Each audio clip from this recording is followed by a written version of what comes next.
এনসিবির একজন, আর আমাদের ডিবির 3জন, আরেকজন পরে আসবে, মূল 4 জন।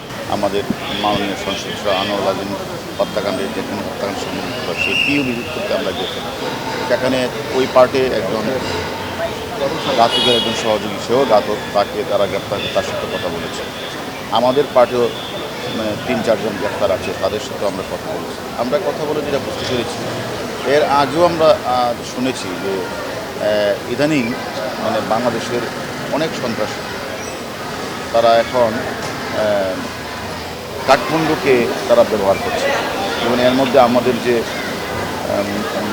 মাস্টার মাইন্ড বেনিফিশিয়ারি মদতদাতা শাহিন, সেও আমরা দেখেছি যে কাঠমান্ডুর মাটিকে ব্যবহার করে সে অন্য দেশে চলে গিয়েছে। আরও অন্যান্য আসামি সম্পর্কে কিন্তু আমরা পরীক্ষণ করতে পারছি। এছাড়া আগেও অনেক শিশু সন্ত্রাসীকে আমরা দেখেছি তারা ওইখানে থাকে। আসলে আমরা যেমন কলকাতা পুলিশের সাথে যে আমাদের যে ইন্টারাকশন হয়েছে, ভালো সম্পর্ক স্থাপন হয়েছে, আমরা তদন্তের কাজেই মূলত আমরা কাঠমান্ডু যাচ্ছি। সেখানে আমাদের ওই নেপালের পুলিশের সাথে আমাদের ইন্টারাকশন এবং তদন্ত কাজে সহযোগিতা আমরা চাই করি। যে আমরা শুনতেছি এরকম অনেক আসামি তারা কাঠমান্ডুকে তারা রোড হিসাবে ব্যবহার করে সেখানে থাকে। এই সকল তথ্য কালেকশন করা, তারপরে কাঠমান্ডু পুলিশের সাথে একটু যোগসূত্র বা ইন্টারাকশন করা, যাতে ভবিষ্যতে কোনো আসামি বাংলাদেশে অপরাধ করে যেন সেখানে ঠাঁই না পায়, আমরা সেই বিষয়েও কথা বলবো। এবং আমাদের, আপনারা জানেন, আমাদের যে যশোর ঝিনাইদহের মাননীয় সংসদ সদস্য, ওনার হত্যাকাণ্ডে কয়েকজন আসামি তারা কাঠমান্ডু থেকে তারা কেউ চলে গেছে, কেউ থাকতে পারে, সেই বিশ্বাসে আসলে আমরা তদন্তের কাজে যাচ্ছি। আমাদের পুলিশ হেডকোয়ার্টারে এনসিবির মাধ্যমে আমরা ইন্টারপোলকে আমরা চিঠি দিয়েছি।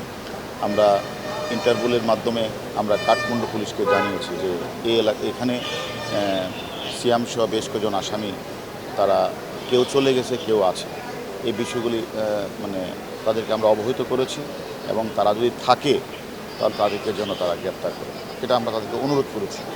এবং তারই ধারাবাহিকতায় আমরা সেখানে আমাদের মামলাটার তদন্তের অগ্রগতি করার জন্যই মূলত আমরা আসামিরা যে জায়গায় ছিল বা যে জায়গায় কার সাথে সম্পর্কে কথা বলতে যাচ্ছি।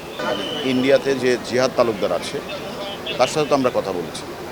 আমরা বাংলাদেশে আমাদের মূল ঘাতক সহ বেশ কয়েকজন গুরুত্বপূর্ণ আসামি আমাদের কাছে আছে। আমরা দুই পক্ষের আসামির সাথে কথা বলা এবং আমাদের দেশে বাংলাদেশের অনেক বড় বড় অপরাধী মাস্টার মাইন্ড আনোয়ার আজিম হত্যা মামলা ছাড়াও অনেক আসামিরা তারা ইদানিং কলকাতা রোডকে ব্যবহার করছে। সব কিছু মিলেই, এছাড়া আমরা ইন্টারপোলকেও চিঠি দিয়েছি যে ওই এলাকায় কোনো সন্ত্রাসী থেকে থাকে তাদের জন্য পাকড়াও করে। সব কিছু মিলে আসলে আমরা তদন্তের কাজেই মূলত যাচ্ছি।